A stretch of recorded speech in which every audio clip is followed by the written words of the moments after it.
हमनी के हिंदू धर्म में कोनो भी शुभ काज होला, चाहे वो घर बनेला, चाहे गाड़ी लियाला, चाहे दुनिया का कोई भी काम हमनी के होला, तो सबसे पहले हमनी के हिंदू धर्म में गणेश भगवान के पूजा होला। तो एगो भक्त गणेश भगवान से कैसे कहता, वही भाव बा। छोटी रे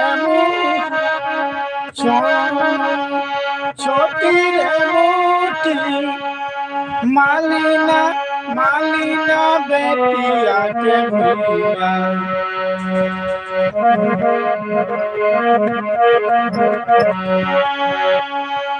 छोटी रे मोटी छोटी रे मोटी छोटी रे मोटी मालिना बेटिया मालिना मालिना बेटी।